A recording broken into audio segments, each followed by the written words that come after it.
We are at the Hub Lounge, our usual home for watching Formula One races every Sunday.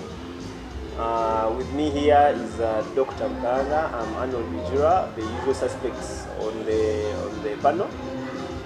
I would wish to catch a few remarks from Doctor on how the race has gone for you as a Mercedes fan. It is quite unfortunate we're not having a Ferrari fan and a Red Bull fan who would have most probably benefited from what could have been their remarks upon after watching the race. So Doctor, good evening. Good evening. No, thank you, Arnold, and good evening, F1 fans. We're here at the Hub, as Arnold has said, and had a very exciting race today. I found the race quite interesting. You know, it was very unpredictable for a very long part of the race. You didn't know who was going to take it, which I think was the interesting part about it. Yes. Everyone looked like a contender. Everyone looked like a contender. At one point, I thought this was Charles's race and Sainz. And then at another point, you know, Max comes from nowhere and is dominating the thing and so on. And then, you know, the uncertainty of the rain at the end, and, you know, it was a good race. It is unfortunate that Charles didn't stay on up to the end. But I found the race very exciting. Of course, as Mercedes fans, we are happy that we got 2 and 3. Like but I think like the last race. But overall, I think the race was very exciting. Yeah. I think predominantly what makes this race appear a bit different is the many laps it has, the 70 laps. Because usually with the 54, 52 laps, you are counting on one pit stop, or at most 2. But here, we've seen most do more than 2. That means when you do the last pit stop, we somehow think you're going to take it, with how you come out and how fast it's going to take. But with this race, we have had them change tires 3 times and change different compounds of tires. So the ones who started on the pretty soft, I want to get from you, Charles started on a soft or a medium? Charles started on the medium. The medium. Charles started on the medium and went on the medium. No, he stayed on the medium for the first pit stop. He went on the medium. So they had forced to change to either hard or soft, and they went on a hard, which didn't work for them. And that put them off. Yeah. To bring Charles into context, I think he has lost in the race. He was more or less ahead of more. This was his race. He was edging up on almost all the contenders, the drivers. Yeah. But somehow the team messed him up with giving him a hard tire on his second pit stop that had to make him come back and do a soft. And it's quite surprising because I don't know about, it's unfortunate the Ferrari fans are not here to tell us, but Magnussen went on a hard tire early on and it was not working. So everybody saw the hard tire was not working. Yes. This is a sister team that uses, you know, the Haas uses a Ferrari engine. Why they put him on a hard tire? Nobody understands. Probably they thought the hard would push through. Yes, and maybe recover in terms of push it to the end. Yeah, but probably having started on the medium, they should have probably gone on a soft and then gone back to a medium. Yes. Yeah, or pushed as far as possible on the second medium and then went on a soft like Hamilton did. When you look at the first, the second, and the third, the first, who is Max, and the second, who is Hamilton, Max started 10, Hamilton said 7, George was on pole. What do you have to say about these guys who came from way back and actually made it to the podium? To begin with is Max, and then Mercedes. Max, at the beginning of the race, Max started on the soft. And right at the beginning of the race, he gained a number of places. By the end of the first lap, he had overtaken a number of people. He was about number 5th there. I don't remember where he settled at the end of the first lap. And then, you know, they were very aggressive. They pitted him early, put him on a soft. He had taken on the medium, he had taken the soft out of the equation. He stuck on his medium, did well, and then, you know, stuck on, put him on the medium again. Hamilton started on a medium. Hamilton started on a medium, and he did well. He went long. He's very good at managing tires. He really went long. I don't know what the situation would have been if they had changed him to a soft at the first pit and then put him back on to the medium. I don't know, but I think the strategy was good and it helped him. But they are quite aggressive. These are quite aggressive drivers, and I think if he had done a soft tire on the first pit stop, he would not have pushed it to the many laps he did to make it to 52 laps. Yes. And then pit again. Yeah. He probably would have pitted in the much earlier. Yeah. But so of course, medium was good strategy. Yeah. But of course, if you go on the soft in the middle, it means you push so hard to overtake, which may not be very easy. Yes. So I think the strategy, soft, really and hard and medium, soft was a good approach. Yeah. And today we didn't happen not to see any red flag. No. We had a yellow flag and a partial safety car, which meant the race was probably friendly to most the circuit drivers. is safe. The circuit is way safer, and it's good result for Mercedes. Yeah. For every Mercedes fan, it is kudos. Yeah. We have done 2-3 in the previous race, and we're doing 2-3 again on the Budapest today's race. How do you see us coming out of the break on the 28th of August? So the next race is Belgium. All the teams will have some time to rest, do some improvements. The hope is that, today was, one of the things that surprised me was Carlos was on soft. He went on a soft tire at the end. At the end, Carlos, the second pit stop, went on a soft tire. Hamilton went on a soft, yes, a few laps later. But how he came and overtook the Ferrari surprised me with the power unit of the Ferrari and so on. It's telling me something that maybe, yes, this is not a high power circuit. But I think if they make some, they're going to work on the car, on the engine and the aerodynamics and so on. And then the new regulation around the inflexibility of the floor. I will not be surprised if the second half of the season, Mercedes is getting a couple of podiums. I will not be surprised if Mercedes is taking a couple of podiums. Mercedes has been consistent for the last 5 races. They've been on podium and have done 2 podiums at the end. Do you see Ferrari gaining some? No. Ferrari has had a good car. The first half of the season, Ferrari is supposed to be at the top of the standings. The fact that they've not achieved that, the season is over for them. They have no chance. You're calling it off too early. They have to change the team. These guys, the tire strategies, they can't figure these things out. I don't know why. So the season is gone for them. I don't see Charles. In fact, I think the title is between, if Mercedes can maintain, pull out a good car for the second half of the season, Hamilton may finish second this season. You see him finishing second? Yeah. Because Ferrari have the best car.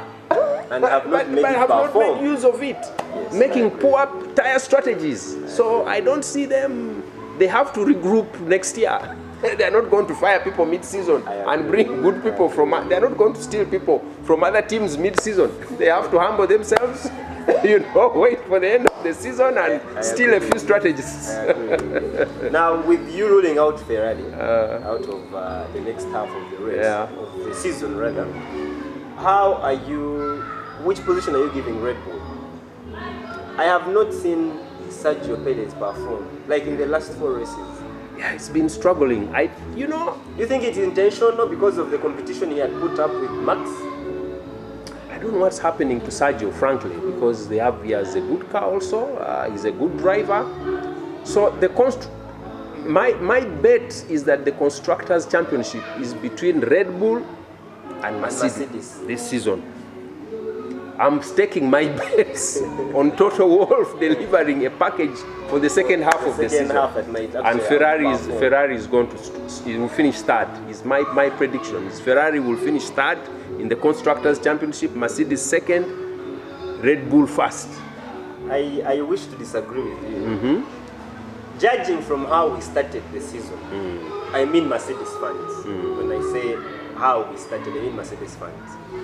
If you look at how we have fared towards the last 5 and 6 races, if we can keep pace of that, and we have both drivers performing and being on podium, I see Mercedes might close out actually Red Bull.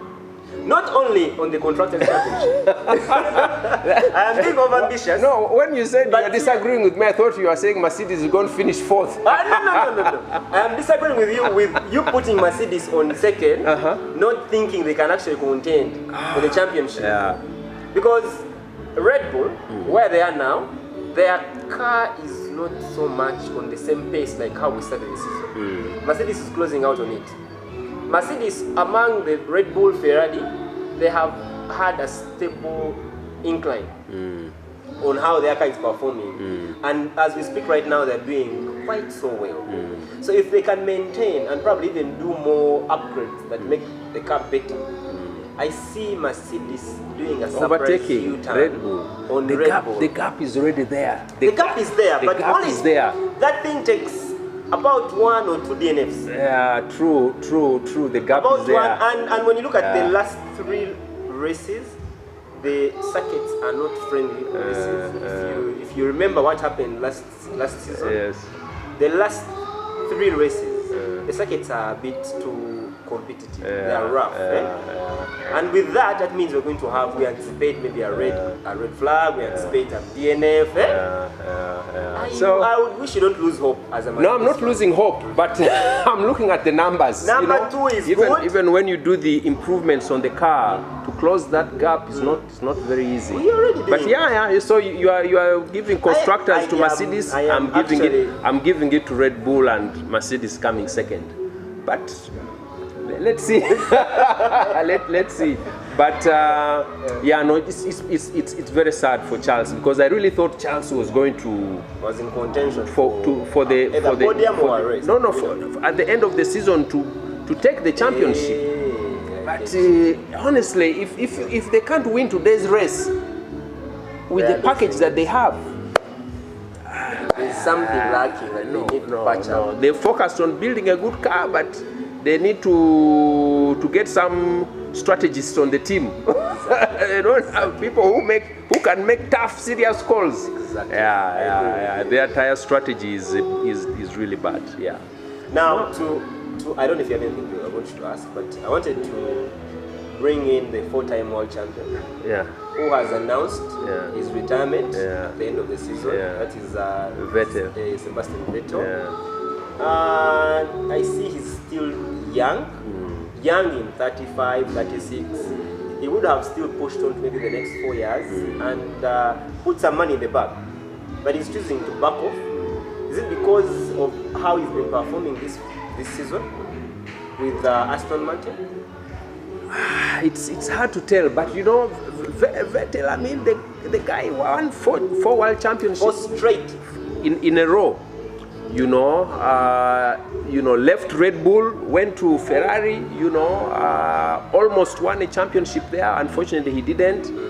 But I think for the level where he's coming from, he feels like this is, it's like Ronaldo playing for Mbale Heroes. so I think he's what's the team in Mbarara? Mbarara FC. You see, so I think he feels it's time to do something else. There's something I saw where he was saying that Aston Martin made it very clear from day one that he's number 2, his driver number 2 to Lance Stroll. Lance Stroll being driver number 1. But he's performed better than Lance Stroll actually. And the excuse, the reasons he gives for leaving is because he needs to give more time to his family. He has 3 kids and a wife, than giving it to the Stroll family. I see us losing a driver as a Formula 1 fan.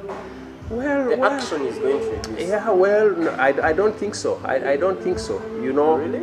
there are a lot of upcoming young drivers. I mean, the Aston Martin, they have some work to do, but I mean, there are a lot of promising young drivers, you know. Do you see any potential replacement for Vettel to Aston Martin? I don't know if, for example, Schumacher would be interested to cross from Haas to that team. I could take it up. I don't know.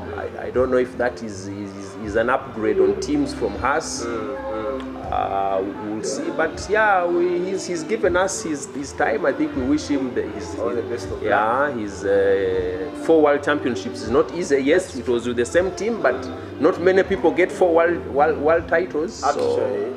So yeah, very few. Could be that. Yeah, so he's 7, Schumacher 7, Hamilton and 4. Yeah. There's somebody else who was about 4 or 5. I forget the name. I forget the name. Probably find out. So no, this was good. I was going to ask you about you know, Porsche. We heard that Porsche is going to buy shares, 50% stake in Red Bull. You think it changes anything? I don't think so. Actually, it is. You know, when you bring in a new engine to a car, you risk a lot. You risk how you're going to perform in that season because you're testing it out. They have tried Honda, and Honda has been working out for them. I think for the last 3 seasons, maybe 3 or 4 seasons. Yeah. So if they bring in Porsche, it could be good and bad. On the other hand, good that it could pick up and be better than Honda. Bad that they might leave out the whole season. The first season they come on board might not be counted. Yeah. But they might just use Porsche's, you know, intellectual property and know-how to improve the Honda engine and collaborate. Maybe. Maybe. I don't know what their plans are, because I think Red Bull had bought a stake in the Honda engine. Yeah. So I don't know. They might give up, as you say, and use a Porsche engine, which we don't know how good they know these things of late. I know they used to do engines in the past for Formula One, so it will be interesting. Let's wait for next season and see how even BMW. There was a contention that it could be coming on board. We don't know to which team specifically, but I think Formula One has reached a level where it's attracting more companies on board, but there's already a ceiling. So it means anyone that is coming on, there's someone leaving.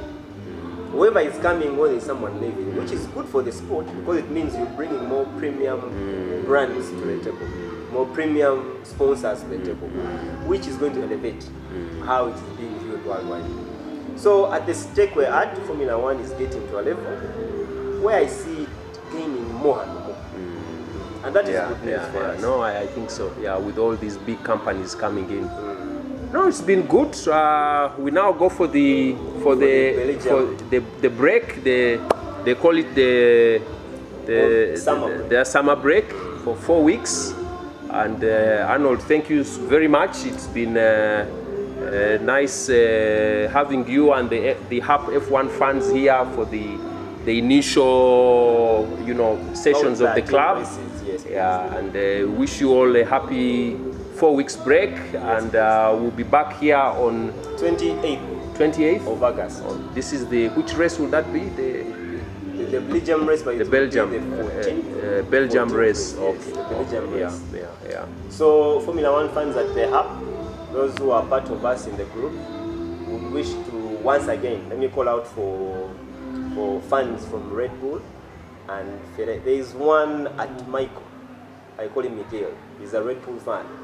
Whenever Max takes the championship for the day, he goes back and says he's sipping his Red Bull. I would wish to sip your Red Bull from right in the middle here, as we're having a debate about how you perform. Only thing I wish is when you come, probably you perform better. But otherwise, thank you so much for being with us. This is our slow start, but we are getting there. Thank you. Thank you, everyone.